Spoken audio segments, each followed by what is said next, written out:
Assalamualaikum warahmatullahi wabarakatuh.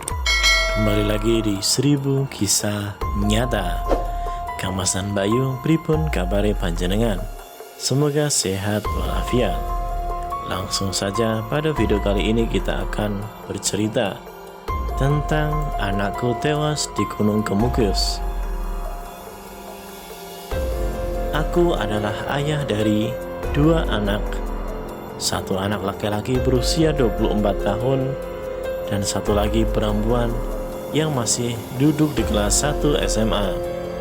Kisah yang akan aku ceritakan adalah kisah tentang putra pertamaku. Ia bernama Ardi, lengkapnya Ardian Aditama. Ia sangat menyukai gunung. Setiap minggu, setiap kali berlibur sekolah, hingga kini libur kuliah, Ardi dan teman-temannya kerap bepergian mendaki gunung. Aku begitu memperhatikan kegiatan anakku yang aku tahu tidak ada hal lain yang ia sukai kecuali mendaki gunung. Ia adalah seorang pendaki, bahkan ia kerap menjadi pemimpin regu teman-temannya yang baru saja mendaki. Ardi kelihatannya sosok dari ibunya. Ardi kehilangan sosok seorang ibu saat istriku meninggal, saat melahirkan putri keduaku. Saat itu, Ardi masih duduk di bangku sekolah dasar. Karena itulah, ia sangat membenci adiknya sendiri. Aku bukannya tak berbuat apa-apa atas rasa benci Ardi. Aku kerap mempertemukan keduanya serta mendamaikannya. Tapi tidak ada etikat baik dari Ardi maupun putriku. Mereka memutuskan untuk terus bermusuhan.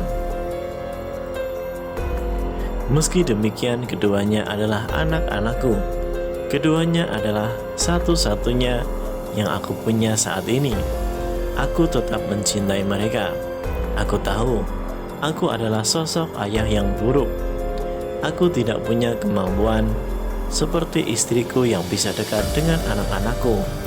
Yang bisa kulakukan hanyalah mencari uang dan uang. Barangkali hal itu yang membuat jarak antara aku dan anak-anakku menjadi sangat jauh. Mereka tak pernah bercerita apapun kepadaku. Mereka menemuiku saat mereka membutuhkan uang saja. Walaupun aku merasa sedih karena hal itu, aku tetap menerima apapun keputusan anak-anakku.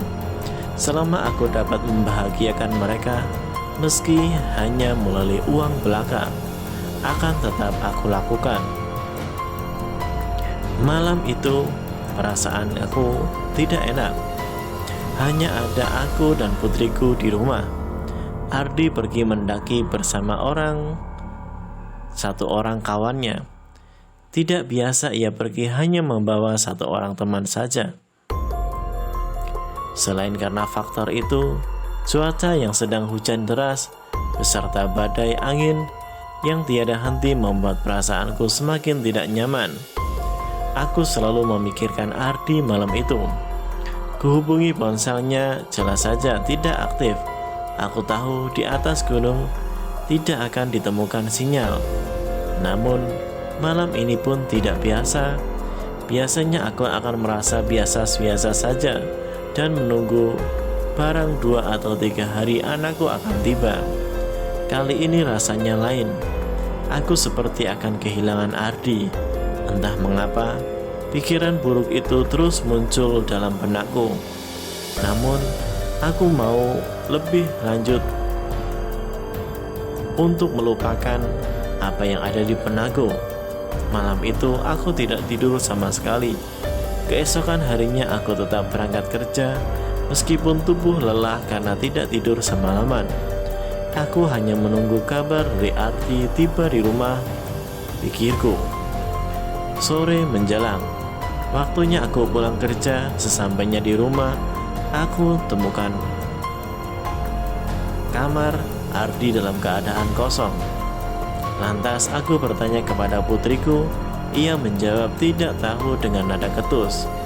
Ku telepon berkali-kali ponsel Ardi dengan temannya itu tetapi tidak ada jawaban satupun. Aku semakin khawatir. Pikiranku berkecamuk. Apakah ini benar-benar soal Ardi atau hanya benakku saja yang sedang kacau hari ini? Hingga malam tiba pukul 9 malam. Sebuah nomor telepon yang tak kukenal tiba-tiba menelponku.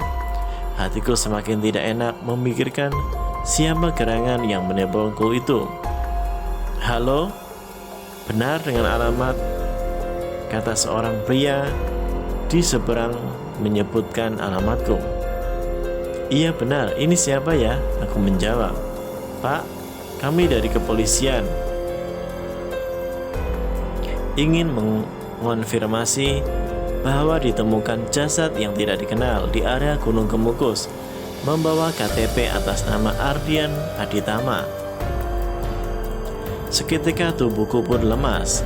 Lututku tak lagi mampu menopang beban tubuhku.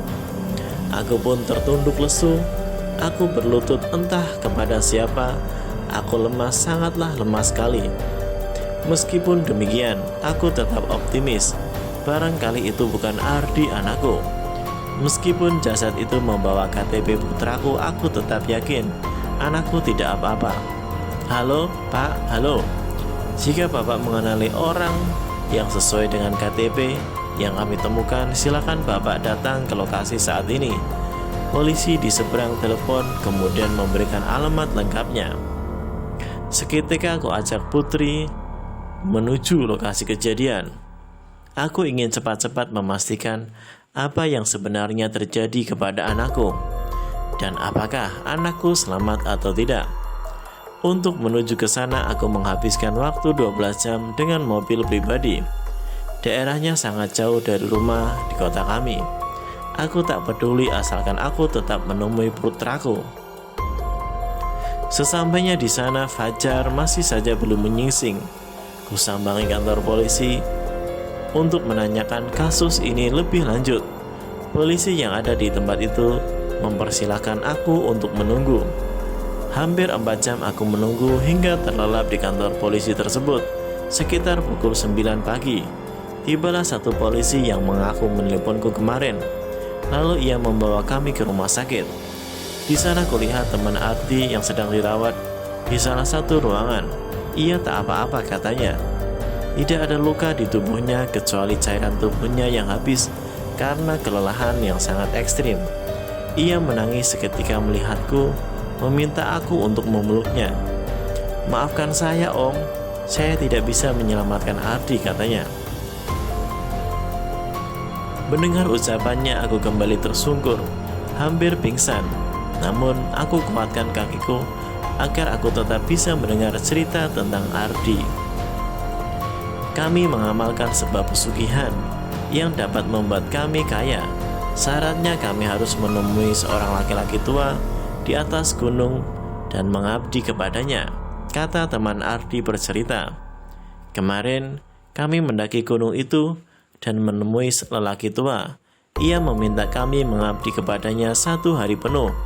Saya tidak sadar, Om. Saya mengikuti saja perintah lelaki tersebut.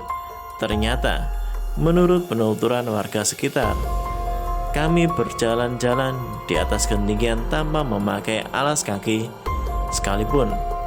Seseorang warga menemukan saya tak berpakaian, barang sehelai benang apapun. Saya diselamatkan warga itu, tetapi lalu ia menangis terseduh-seduh.